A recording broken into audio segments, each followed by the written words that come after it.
ಸಿದ್ದರಾಮಯ್ಯ ಸಾಹೇಬರು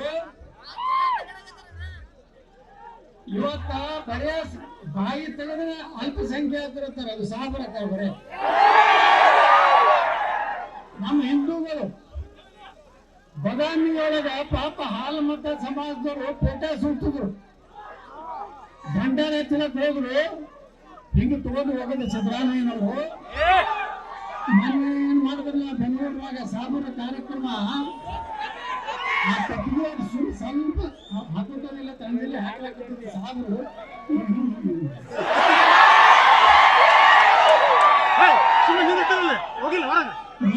ಜನ್ಮ ಇದ್ರೆ ಮುಸಲ್ಮಾನನ ಆಗ್ತೇವೆ.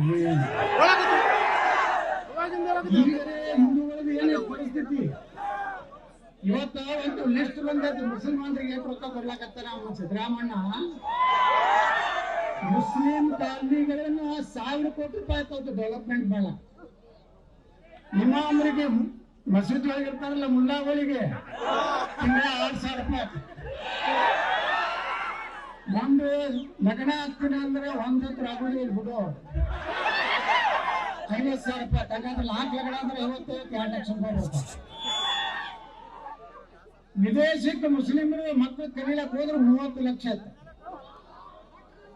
ಮತ್ತು ಮುಸ್ಲಿಂ ಹೆಣ್ಣು ಮಕ್ಕಳಿಗೆ ಕರಾಟೆ ಕಲಿಸ್ತಾರಂತ ಸಿದ್ದರಾಮಯ್ಯ. ಎದಕ್ಕೆ ಕರಾಟೆ? ಆದ್ರೆ ಹಿಂದೂ ಹೆಣ್ಣು ಮಕ್ಕಳ ಮೇಲೆ ದಬ್ಬಾಳಿಕೆ ದೌರ್ಜನ್ಯ ಮಾಡಲಿಕ್ಕೆ ನೀವೆಲ್ಲ ಜಾಗೃತರಾಗಬೇಕು. ವಕಫ್ ಆಸ್ತಿ ಕಂಪೌಂಡ್ ಕಟ್ಲಕ್ಕೆ 150 ಕೋಟಿ ರೂಪಾಯಿ. ಎಲ್ಲ ಮುಸಲ್ಮಾನರಲ್ಲಿ ಹೆಚ್ಚದಾರ ITI ಕಾಲೇಜ್, PUC ಅವರಿಗೆ ಆಜಾದ್ ಸ್ಕೂಲ್, 3 ಉರ್ದು ಶಾಲೆಗಳು. ಮುಸ್ಲಿಂ ಯುವಕರಿಗೆ ಸ್ಟಾರ್ಟ್ಅಪ್, ಮದ್ರಸಾಗಳಲ್ಲಿ ಏನು ಕಲಿಸ್ತಾರಲ್ಲ ಅವ್ರಿಗೆ ಕಂಪ್ಯೂಟರ್ ಕೊಡ್ತಾರೆ. ಮುಸ್ಲಿಂ ಮಕ್ಕಳಿಗೆ ವೃತ್ತಿಪರ ತರಬೇತಿ. ಬೆಂಗಳೂರ ಹೊಸ ಹಜ್ ಭವನ, ಕ್ರೈಸ್ತರ ಅಭಿವೃದ್ಧಿಗೆ 250 ಕೋಟಿ. ಅಂದ್ರೆ ಸರ್ಕಾರ ಹಿಂದೂಗಳ ಪರವಾಗಿ ಇವತ್ತಿಲ್ಲ.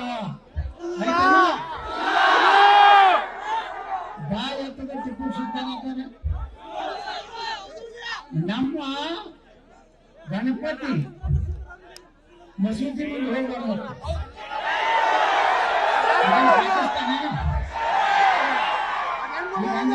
ಒಂದು ಕಡೆ ಬಂದ್ ಮಾಡಿದ್ರೆ ನಾ ಕೇಳಿದಿಲ್ಲ, ಯಾಕೆ ಬಂದ್ ಮಾಡಿ ದೊಡ್ಡ ಮಸೂದಿ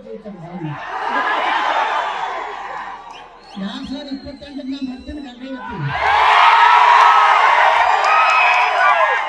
ಅವ್ರೆಲ್ಲಿ ಬಂದ್ ಮಾಡಿದ್ರಲ್ಲ ಅಲ್ಲೇ 1 ತಾಸು ದರ್ಶನ ಮಾಡಿ